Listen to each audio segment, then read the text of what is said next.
today's webinar is going to be a good one. It's one that we've been talking about doing for a while now, and I know we have a pretty widespread group of people who have signed up for today's webinar, people who do awards, grants, scholarships. Some of them are current clients, Reviewr, others, may never heard of us before, and they just got like a message saying, hey, do you want to join this webinar? So it's going to be a fun spread. I will start things off with a really quick introduction about who I am and what we do here at Reviewr. For those of you who we've met with before, or especially those of you who are current clients of ours, I will apologize in advance for maybe some of the redundancies with my introduction, but you never know who hasn't heard it yet. And then also just a little bit of background information. So a couple of things within the webinars or within Zoom, there is a built-in chat box. I don't want to talk about things that may not necessarily be super relevant to you guys, or skip over things that are things that you care more about. So if we're talking about something, or if you want to offer your own insights or opinions, feel free to throw that into the chat box at any given time. If it's really relevant to what we're talking about, we can take a quick little pause and address it and kind of incorporate that into things. If not, we can always save it for the end where we will do an FAQ. So keep in mind that there is a built-in chat box. Also, a little bit of information about the webinars. If there's other topics that you guys want us to talk about, or things that interest you about, award, grant, scholarship management, it could be new ideas that you guys are thinking about, or pain points you're looking to solve, put those in the chat box as well. Much like this webinar, the majority of them are follow-up conversations from the one previously. And so I think last month we talked a little bit about some of the essentials during the submission process of an award, grant, and scholarship, and we got a lot of questions that came up about what does the review process look like, what are some of the different tips and tricks, or how do you assign judges to applicants, what are some of the different options are there. So we took those questions because there were so many of them, and we turned them into its own, obviously, conversation for today.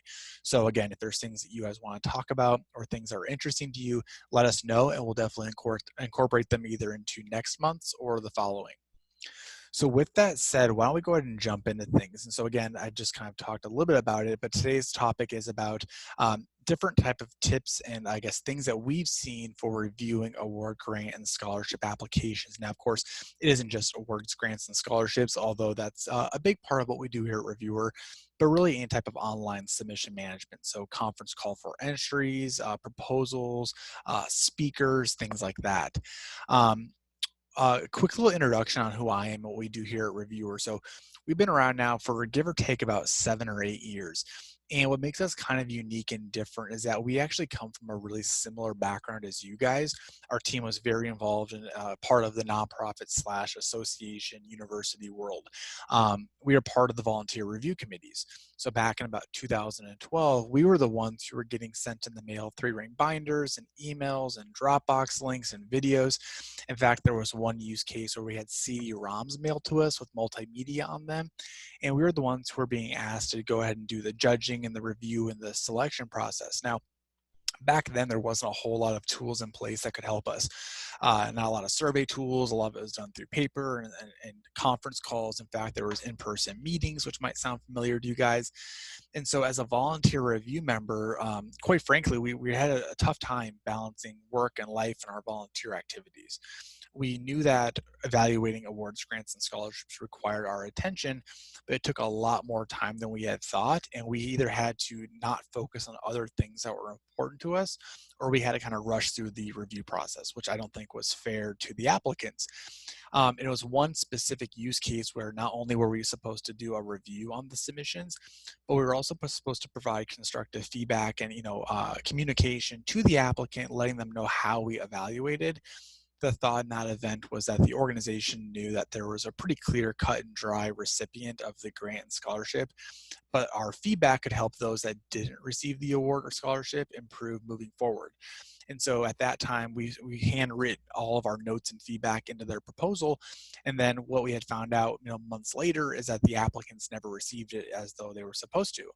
And what we had found is that they didn't receive any of the feedback because at that point it was just too challenging for the admins because they were so overwhelmed with all the other aspects that make up these programs.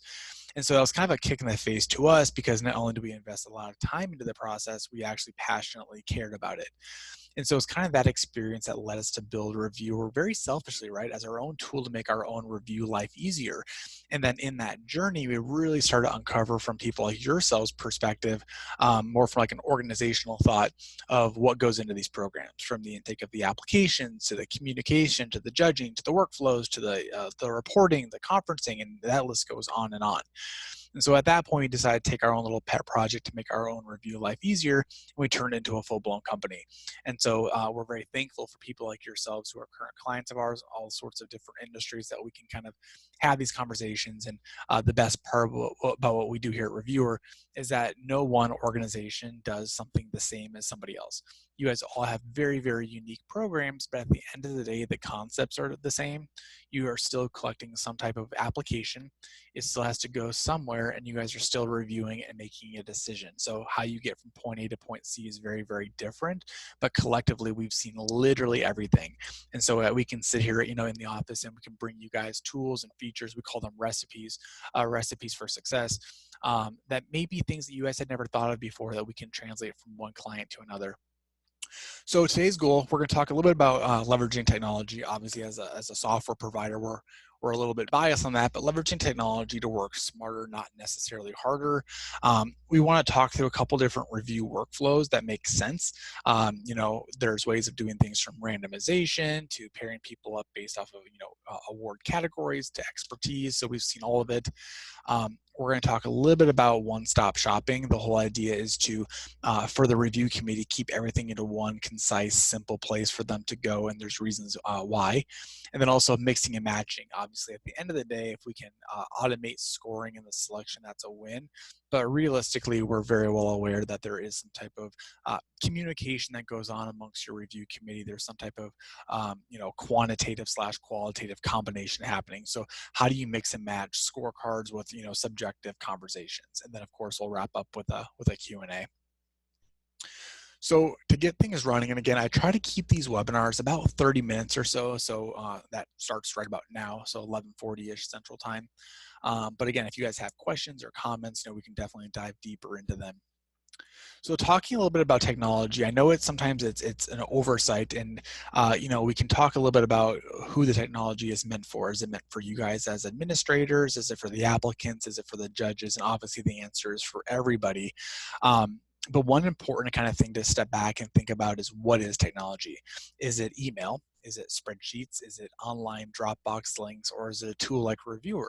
Obviously each of them is technology. We're all online, but each of them has its own, extent and dedicated reasoning for existing. And so one thing that we want to kind of keep a look at is, as an administrator to these programs, sometimes it's really easy to look at ourselves and say, you know what, for whatever reason, we don't need to use tools. We can, work extra hours. We can work in the evening. We can bring on interns. Spreadsheets suck, but that's okay. We can do it. And it's a understandable comment to make because it's your time, but it's important to kind of step back and look at these programs not so much as a transactional, you have an applicant and an admin. It's important to look at them as experiences. And so the whole thought is, who's involved in your programs besides you? Applicants, judges, donors, sponsors. And how do we leverage different types of tools not only to create efficiencies, but also enhance that experience and make it more engaging for everybody involved? And so that's where we kind of talk about, it's 2020. It's time to embrace the digital experience with a real emphasis on experience. And that's even something here at Reviewr that we have to focus on, because we buy software just like you guys do. And again, it's always very transactional. You put your credit card in, you sign up for a tool, you use it, you stop using it. And the more that you kind of look at things as an experience with different kind of goals and deadlines, the more success the program's going to have. And that allows you to kind of dive deep into specific tools. So how do you want letters of recommendation to work? How do you want the communication flow to be? What about thank yous? What about post grant follow-up surveys? All these different elements make up the overarching experience. And that's why I always call it like a recipe, because I could use an online form to do my judging, right? I could send my judges a spreadsheet, but does that spreadsheet do automatic tabulations? Does it allow the judges to have like an embedded view with applications and scorecards? Does it allow them to communicate and collaborate with other review members? And the answer is no, because those are not elements of the recipe that they can do. One thing that we always like to describe is how do we think of technology as a tool belt to a carpenter? And that's really important to think about from your committee's perspective. By no means do tools like Reviewr or technology exist to replace them, much like we're not here to replace a carpenter building a house, but we are is the hammer that they're going to use to build the house in the most efficient way and the most time-sensitive way as possible. And it's also important to look at why do these tools exist. There's all these different elements that make up an award, grant, scholarship. You have the submission aspect of things, you have the management aspect of things, you have the scoring aspect, you have the reporting, you have the communication. And you can go out there and find all these other tools, right? There's Gmail does emailing, Dropbox holds on to stuff, SurveyMonkey holds on to surveys. But why do tools like Reviewr exist, right? Why are there dedicated tools for ways that are meant to be done? So it's kind of important to think through those things. Also, just as a kind of helpful advice before I jump into some of the judging things, for those of you who may not be working with Reviewr, this just overall insight is to do diligence on your tech provider. So what makes them unique? Why do they even exist? Are they a tool that could be used for your purposes that just spent a bunch of time and money building features because they thought they wanted to? Or is it a provider that comes from the industry, the people like yourselves, the tools built by people like yourselves, for people like yourselves? It's really small things like that that will really enhance the success of a program. And then also don't be afraid to involve your committee. And that's kind of the segue into the judging side of things today, is that you guys only make up one aspect of these programs. A lot of times involving your committee on the very, very front end can overall make the process more efficient. They can provide insights and thoughts that maybe we as admins didn't think about. And that even goes to the application side of things.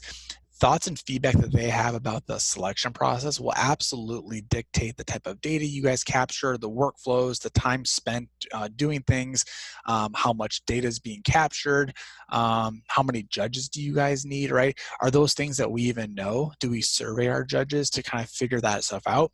So those are just kind of the preface to the webinar today, is to kind of think outside the box of just yourself and put yourself in the shoes of the applicants, judges, sponsors, and donors, figure out what tools and tasks that they're doing for you that we can help optimize. So obviously today we're going to talk about the judges. So the first thing I want to talk about is the different types of review workflows. And we'll do a couple different examples, and I actually will probably jump into Reviewr to kind of help visualize this a little bit. Again, by no means am I trying to sit here and say, hey, Reviewr is the tool you should use for all of these things. That's up to you guys. But because we have Reviewr, it's easy for us to show examples of how we handle these different situations.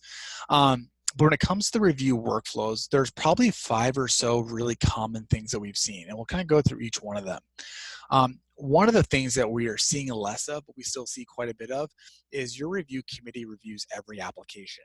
Now, that's going to be very dependent upon your volume. If you're a program that gets, let's just say, 20 grant applications and you have a 5 or 10 person grant committee, that's great. Your committee has the time and they can look at every single grant submission. But what happens if you're a grant program that has 1,000 submissions per year and your committee exists of 20 people? Is it fair? Well, one, can 20 people even review 1,000 grant applications? And if not, how many can they personally do per person? Believe it or not, we actually have a few organizations prior to Reviewr that did that. They just said, you know what, we're not going to recruit any more judges. Whoever we get is who we have. And no matter what the volume looks like, every single review member looks at every single application. And so we'll kind of get into the side effects of what that means. But if you go that route, just keep in mind that one, it's going to take a significant amount of time for them. 2, because they are volunteers likely, they may not have that time, nor is it going to be a super pleasant experience. And then probably the most important thing, and I guess side effect of that, is they can't put forth the time and energy into every application as they deserve. And you very well might start to see a fall off of, let's just say, the first 5 that they look at versus the last 5.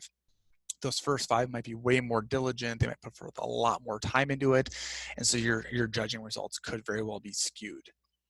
The second review workflow we see quite a bit of is going to be really relevant with awards as well as scholarships, but also some grants, and that's committee-based.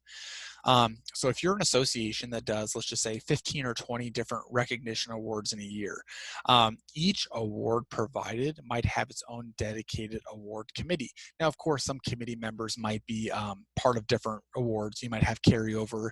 If it's a scholarship, maybe there's 20 scholarships that you provide, and each scholarship actually has like a family donor that helped kind of build the funds.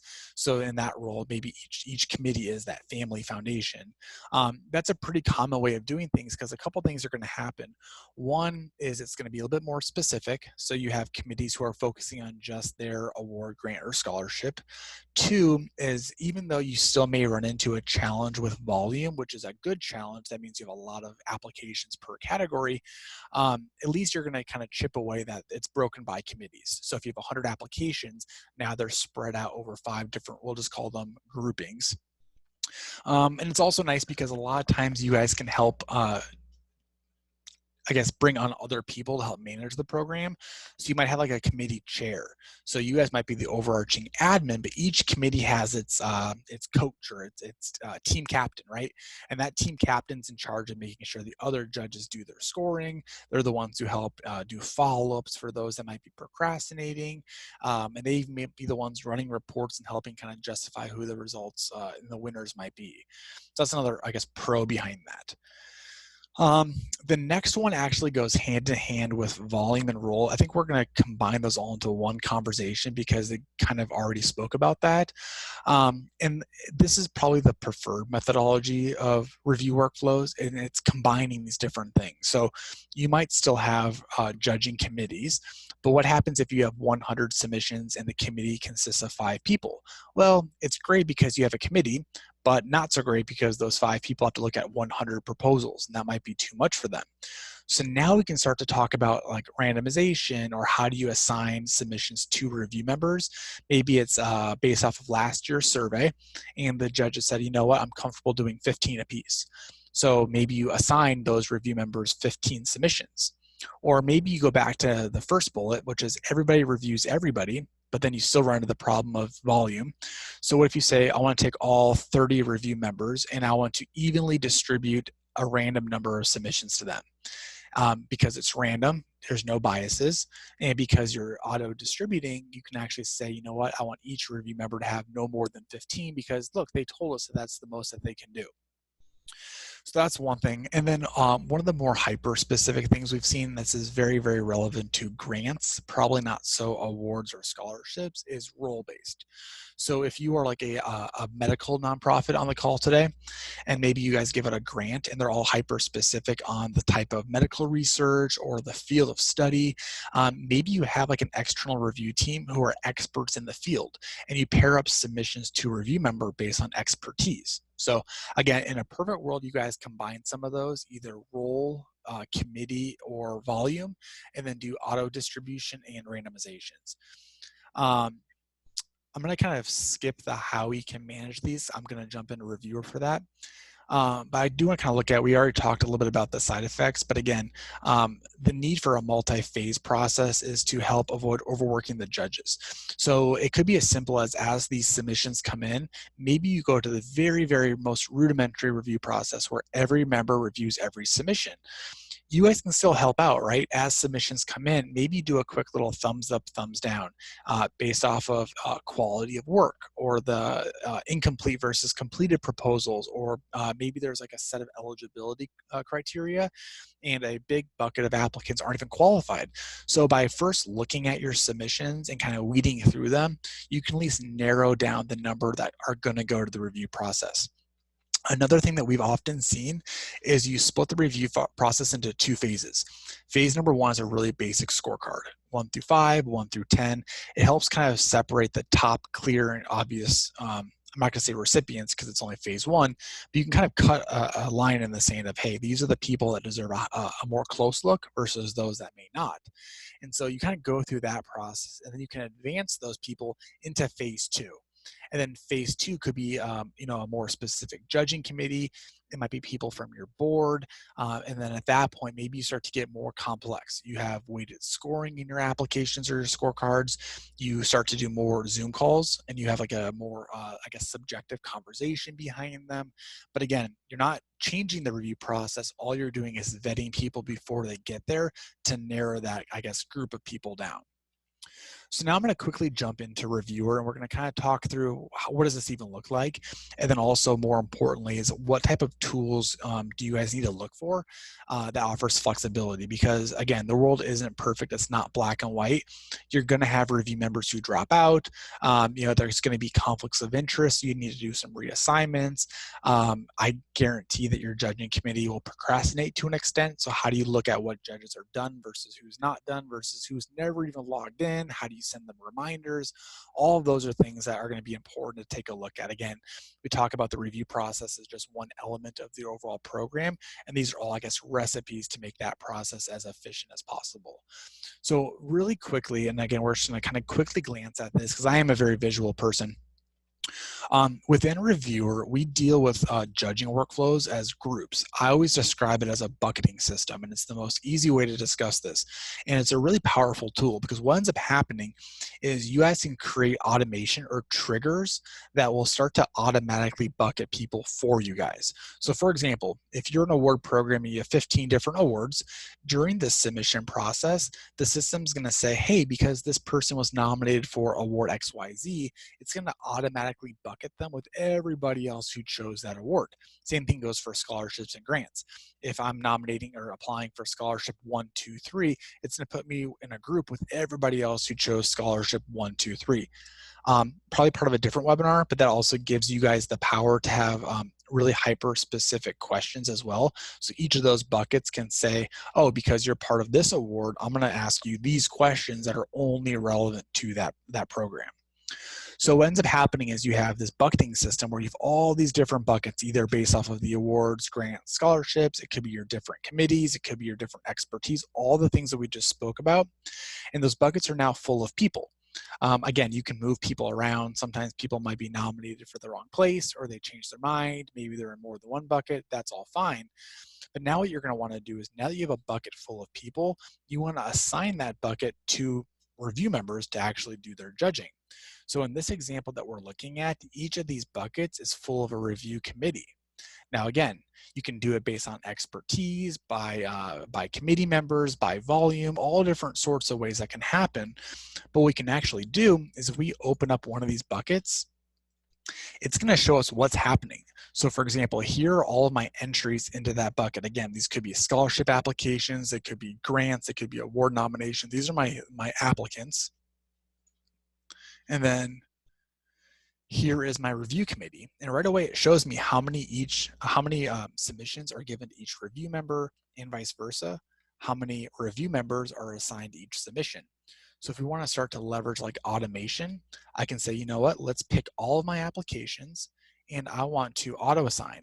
And I can literally type in every submission gets no more than 8, but no less than 5, because A, my judges said I can't do more than 8, but we know that we can't have less than 5 to keep it fair. Boom, the system will automatically do that pairing for you. Or what happens if there's a conflict of interest? Or what happens if, in this example, Mike decides that he can no longer judge? There's a conflict of interest. Well, now that gives you the power to actually pick Mike from the list, and you can jump down to your listing and say, I want to manually change things up, and then you can reassign on demand. So literally we're picking on a per person basis what review members can see what submissions. So I'm going to go ahead and keep moving on. Any questions over the workflows, or I guess how that might work? If there are, put them in the chat box so we can either address them now, or we can wait till the end for FAQs. The next thing that we're going to look at, and again, I'm going to keep rolling, but if you have comments, put them in the chat box. I am keeping an eye on that. The next thing that we're going to look at is one-stop shopping. So everything translates back to our first slide, which is leveraging technology to be more efficient, work smarter, not harder. and that's really in this instance going to be for the judges, is when we go to our judges to say, hey, it's time to do the review process. How do we send them into one place and never have to have them leave? So again, how do you do this? So first off, it starts with what data do we need our judges to have access to do a review? And that, again, holistically looks at the experience. You guys might have a 50 question application form or a 10-page application form, but how much of that is actually relevant to the selection process? A third of it, I don't know, a fourth of it. So make sure that when we go to do the review, we're only sharing with the review committee the absolute necessary data that they need to do reviews for a couple of reasons. One, it's going to help them streamline their time. And then two, it's going to allow them to stay really specific and give you guys the evaluations that you guys actually need. They're not overcomplicating things. They're not getting kind of overwhelmed with the stuff. They have a very clear and concise goal. That's another thing. When you guys go to do the review, how do you make it really simple for the review committee to kind of see what those expectations are from them? How do you give them examples? How do you kind of showcase that? That way when they log in, they're not kind of asking you guys questions on, well, what am I looking for? How do you want me to do this? That's already been kind of clearly defined for them. What about supporting material? Again, we'll jump into Reviewr to look at this, but very rarely is a submission form just a form, right? And that's where we talk about experiences. With Reviewr, we treat each application as not a application or a submission. We treat it as a profile, because that profile is going to house things like letters of recommendation, documents, videos, obviously questions in the submission form. We even see sometimes that you guys as administrators will add content to the submission that you guys want to be reviewed that the applicant didn't even fill out. So if you have all these different elements that are going on, how do you bring them into one place when the review team logs in to actually do their job? So again, we will come back to that and we'll look at what that could look like, at least within Reviewr. But I do want to talk a little bit about what the side effects are of not having that type of process.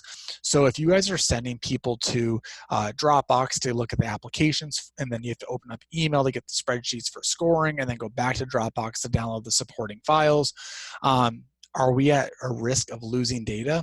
Here's kind of a horror story we heard.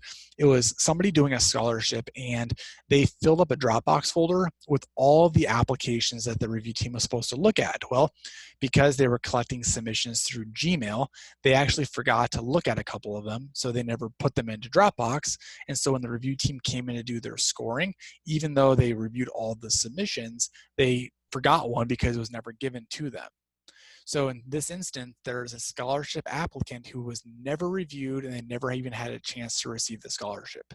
So again, technology plays a big part in that, but it's kind of thinking through holistically what elements go into these programs. It's also important to look at progress tracking. So we're very well aware that your judging committee is probably going to procrastinate. There's a very, very good chance that, much like your applicants, they're going to wait to the last 2 or 3 days of whatever your deadline might be. And so by having everything consolidated, people are going to one place, there's a proven process. You can look at who your judges are, how far they've made it, when they last logged in, plus their progress.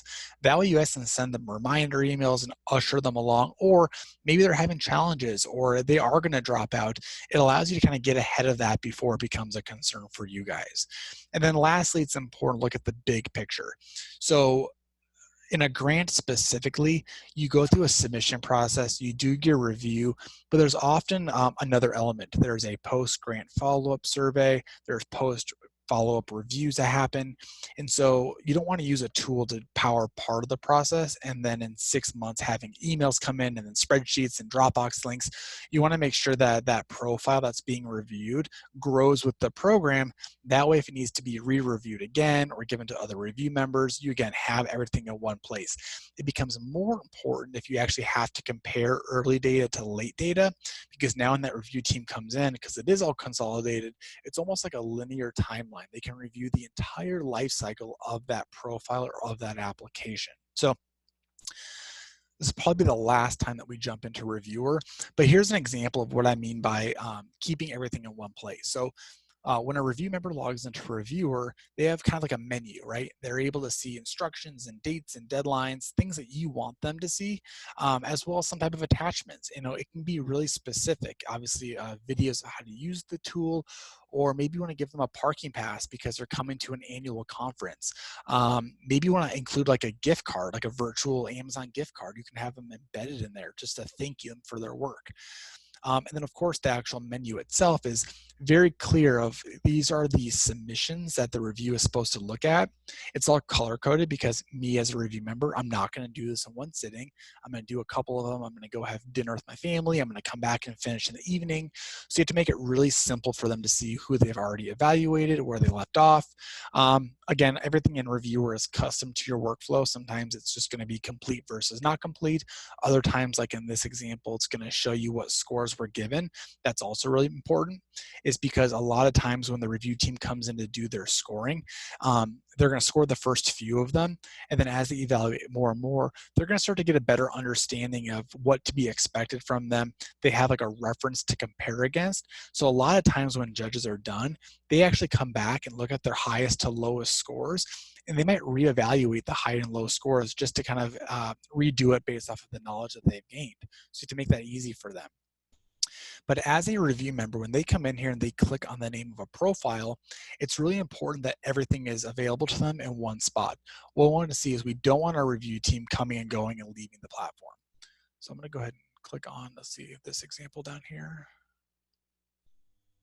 So when your review team comes in, right away, it's a split screen. So again, the whole idea is optimizing their experience. So the left-hand side of the page is whatever data you want from them, and then the right-hand side of the page is gonna be the actual scorecard.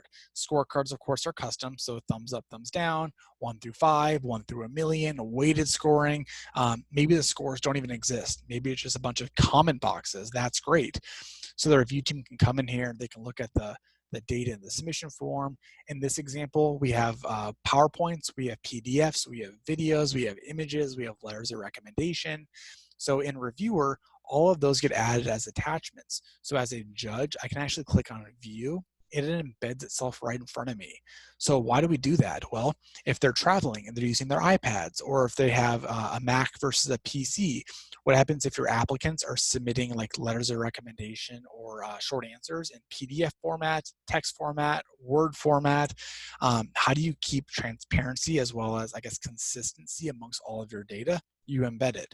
So as a review member, I can actually look at all of my documents. I can watch the videos. I can look at the image gallery, I can go to my submission, and I can actually toggle between all of the data, fill out my scorecard while never having to leave. So again, just a high level example of what I mean by keeping things one space. When my judge comes in, all the data that they need is always going to be here. They never have to leave the tool. And there are some questions popping in. They're great questions. I'm going to go ahead and circle back to those at the end during our Q&A. But again, keep throwing questions and comments that you guys have in here. So the next thing that we're going to look at is actually a very hyper-specific example to the current, I guess, environment that we live in. And it's combining scores with an actual subjective conversation. So the majority of times when you guys do the review, there's going to be some type of scorecard involved. Again, the scorecards can be really simple, 1 through 5, 1 through 10, thumbs up, thumbs down, or they can be quite advanced. Maybe every category of or every section of your submission form has its own weighted average.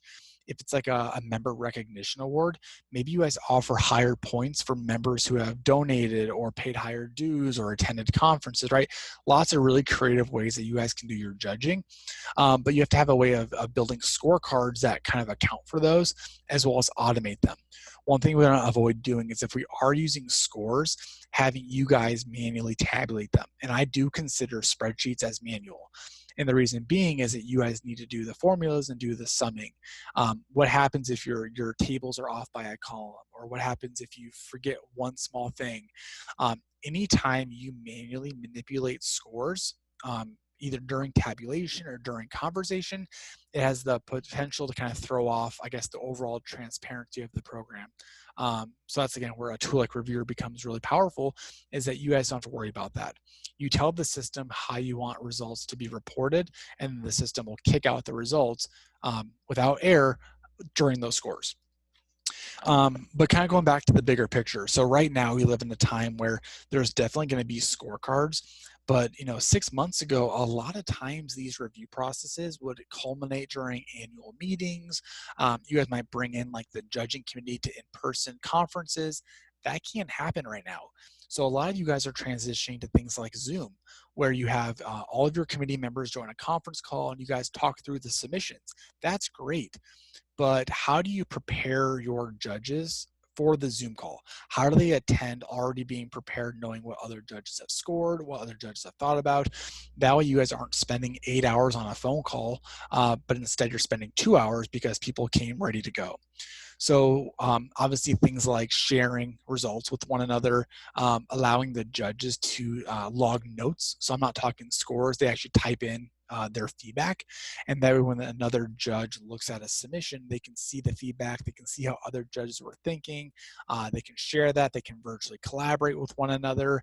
And then I guess how you guys operate that is you'd have your scores, you'd have all of your notes, and then the Zoom call can occur where everybody joins. You do as a screen share.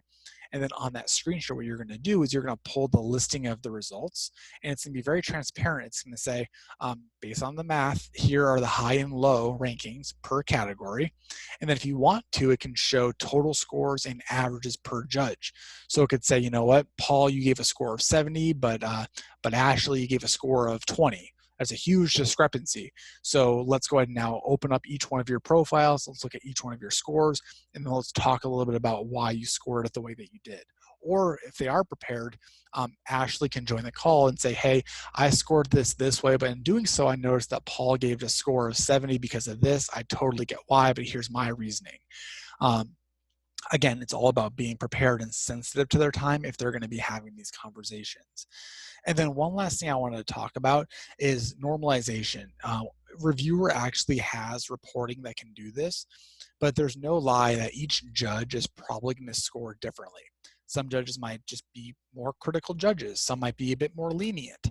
And so how do you guys take a look at the bigger picture and figure out which judges tend to score higher than average versus those that score lower to average? How do you normalize those out and take that into consideration when you do your selection process? So we have reports that actually not only show you who is a high and low judge, but every submission is baselined, and it actually compares the results against each judge's average to help kind of outweigh those, right? It normalizes it out. So your results and your winners might be a score that's like they are ranked higher, 1.5 times higher than the average, versus they're an 80 out of 100, right? It's a comparative ranking against other submissions, which we can look at on another call. So it's just important to look at when you guys do that. You have your scores, you have your conversations. How do you bridge the gap between both worlds into a way that makes sense? It's also important from transparency perspectives. Probably more common in scholarships, but I can definitely see it happening in awards and grants, is people apply or they nominate, and when they're not selected, they're going to be upset, right? And justifiably so. They put forth a lot of time and energy. So how do you guys as organizations and administrators acknowledge that and say, you know what, it's okay to be upset. However, it was a fair process. So on the very front end, it's publicizing and making the review workflow publicly available so they know how they're going to be reviewed. And then maybe when it's all said and done, you anonymously share back the reviews. You actually showed the applicants how they were scored. That way they can, of course, use it as feedback, but also they can see physically that they weren't just said yes or no to. There was a process put into place. So with that said, we're right at about 30 minutes. So I'm gonna go ahead and jump into the Q&A. As you guys have thoughts, questions, opinions, please do throw them in the chat box. I'm gonna go back and start to answer them from the front. So one of the questions was, can you embed scorecards within Reviewr? That might have come in right before we looked at it, but you bet. Probably one of our more powerful features is the scorecards are custom. and I keep looking this way, even though my webcam's over here. So my apologies, I moved my webcam. But yeah, so the scorecards are all custom. You guys can do a wide variety of scoring. Again, it can be drop downs, check boxes, radios, 1 through 5, 1 through a million, comment boxes, short answers and essays, a combination of all of them. But the most important aspect that I think we bring is that the scorecards are embedded next to the data. So as a review member, they can look at what you're being asked to evaluate while they do their evaluation. And kind of just best practices, you want to pair them up. So if your scoring process is, let's just say 10 questions, you want that to flow kind of chronologically within the form. That way they can do them and scroll together, even though there are independent scroll bars. It's just easier for a review member to be able to evaluate as they read versus having to kind of skip around and come back to it later on. It's also nice that we have the scorecards embedded into the tool because, much like I talked about earlier, the results can now be relatively automated. So by no means do we tell you who the recipients are, although we could, but the scoring process has math and it has a generator. So the system will add up what the judges say, and then it's a foolproof, no error way of saying, here are the results. The system is not going to mess it up. There are no spreadsheets. There's no manually counting. There's no calculators involved. The system does it for you. You also asked about the criteria. Another really important thing is, as a judging committee member, not only do you want to make sure the criteria is given to them in advance, they know how to do the review, but it has to stick to the scorecard. That way they can kind of go back and reference it as they're scoring. Can reminders be sent out to judges automatically based on their progress? Great question. So a couple things can happen here. It depends on the workflow. So sometimes the judging process isn't linear. There's not like a at this day and at this time judging and opens and closes. If that is your process, that's great. There can be emails that let them know that judging is opening and closing. But sometimes it's a rolling grant period. So applications come in all year and the review team looks at them whenever they can. And then every quarter you guys do a selection. So there could be automations built in that notifies judges when submissions are given to them. But we also have a brand new feature that we just built into Reviewr for both applicants and judges that sends them reminders based on progress. So for example, after 3 days of no activity, it says, hey, don't forget you have judges to do, or prior to deadlines. You guys can also manually look at this. So there's reporting that shows you all of your judges, how many submissions have been assigned to them, how many they've reviewed, as well as when they last logged in. So you guys can take that and then start to filter and send emails to those that never logged in before, or those that have never are less than 50% the way done before the deadline. So very good question. Kind of a follow-up on that is, can Reviewr be used on both tablets and mobile phones for basically in-person presentations? The answer is you bet, to an extent. So there's only so much you can do with a mobile device. If you have fat thumbs like I do, it can sometimes be a challenge scoring on a cell phone because you not only are scoring, but you also have some type of data to compare it against. So if it's in-person presentation and the whole screen real estate is the scorecard, that's fine. But anytime you need to start to compare application data, photos, videos, text, documents, submission form to the scorecard, you're gonna really quickly run out of screen real estate. We do have a tablet optimized version, so you can definitely do that on tablets, but then of course, computers, laptops, it's optimized for as well. So in conference, in-person eventing, a lot of times either tablets are used or a laptop is provided. That way they're evaluating live information that's happening in front of them, but they're still logging the data into Reviewr. And that's important because they can, first off, a lot quicker do it. Two is now you're leveraging the automation tools. So it's all stored in one place, scores are still being generated. If you guys are doing feedback sharing, that's hyper specific here. So they can actually be sitting there typing in all of their thoughts and feedback as something live is happening. And then when it's all done, you guys can share back that feedback if you want to in real time. So super good questions. So while I grab a sip of water, what other questions can we address today?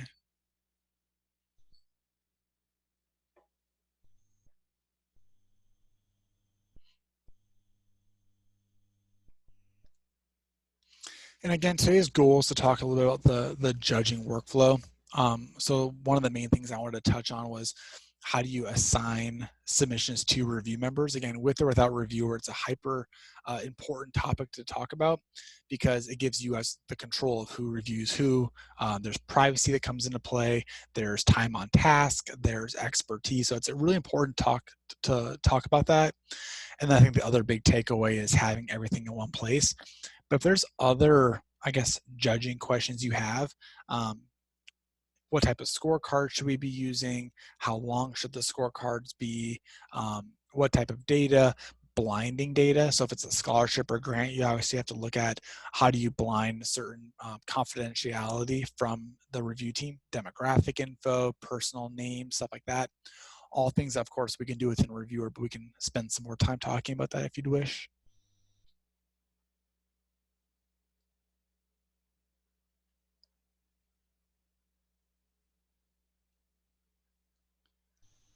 So I'll give it another couple minutes for more questions to pop in.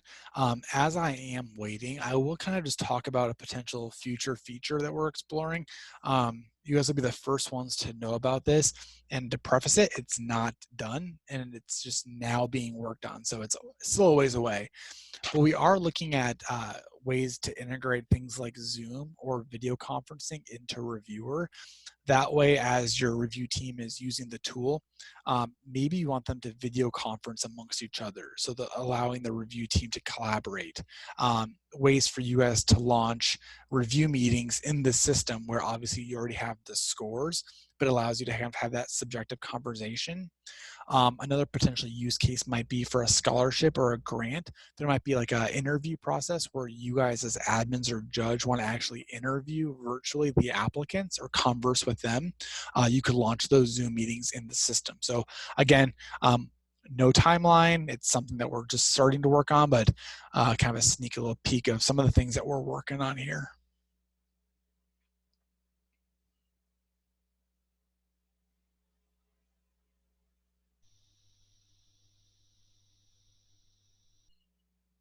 All right.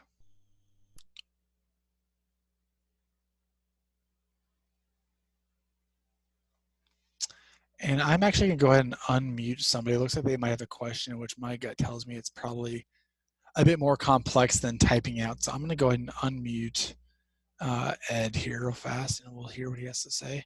All right, Ed, you're unmuted. What can I do for you? Right, Kyle. Yeah, thank you very much for that. That was great. Yeah. Yeah, just a little bit following up on that very last question that I popped about the use of the software for live events. So I do manage like this kind of competition, like best poster, best presentation competitions. And something that I found that is very cumbersome is to get to tell each judge where they need to be, what room, what time, what date, because basically it's when you think about the whole review process of what you were explaining about Reviewr, but it does based on documents that people are submitting. Is there any way you can embed that into, let's say, sending out even to the point of automatic invites in their calendar so that they know exactly when they need to be, what time, who they're going to be judging? Is it possible to do that kind of allocation? Can you randomize it? I mean, do you have all those features applied for that particular context?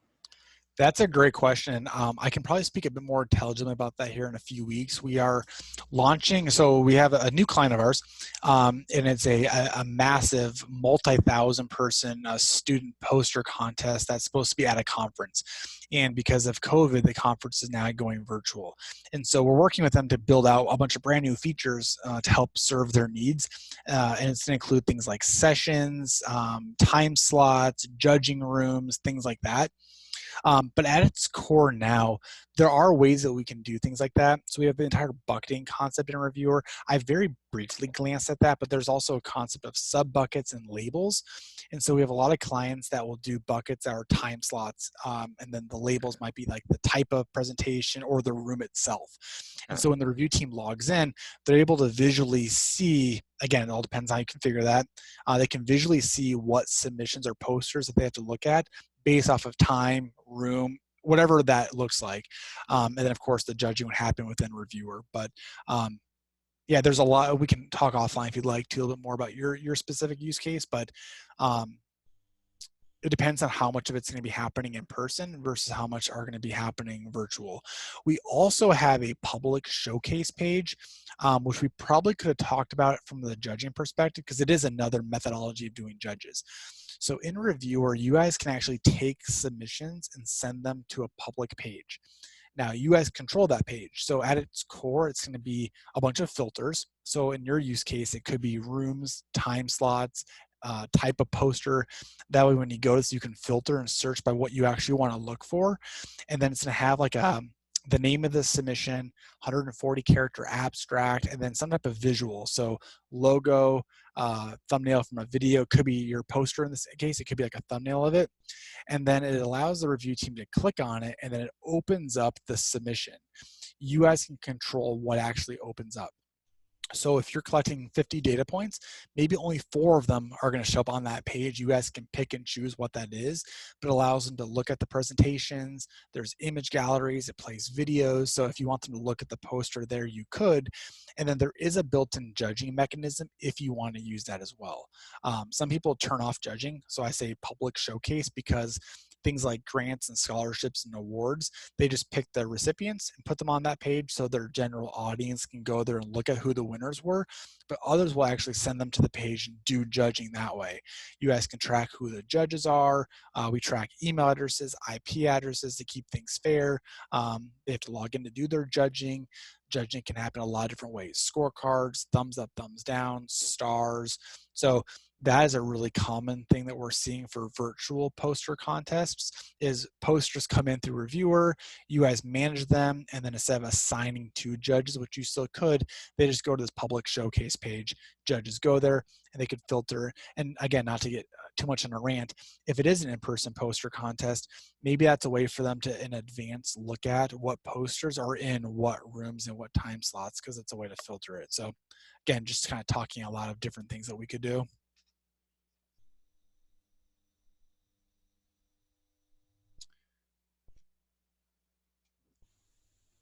Another question, can we get a copy of the recording? Yeah, you bet. So all of our webinars are recorded. We'll definitely send them back out. Probably not today, just because this one's pushing an hour, so I'm gonna have to export it and render it. So probably sometime here tomorrow, I'll send that out. But yeah, all of them will be sent out. And then if you guys wanna have like offline conversations, talk more about your programs or the specifics, we can go ahead and coordinate a call and we can kind of walk you guys through it.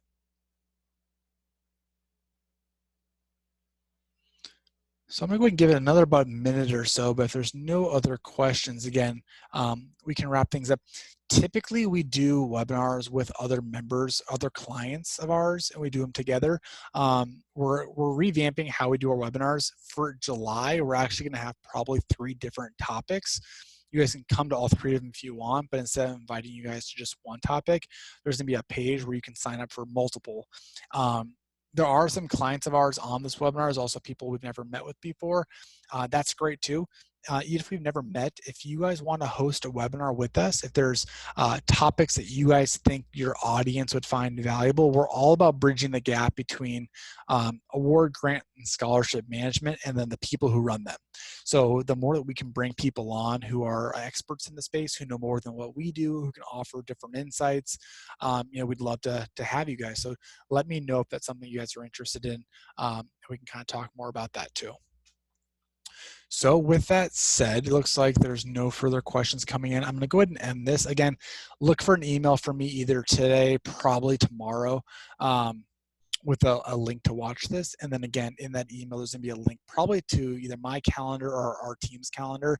If you want to talk more about not just Reviewr, but if you want to talk more about your process, our team is always open to doing almost like an audit, right? Kind of talking about your process and offering recommendations that we've seen. Would love to do that. So with that said, we'll wrap it up. I do appreciate everybody's time today, and hopefully you have a nice rest of the week and a nice Monday.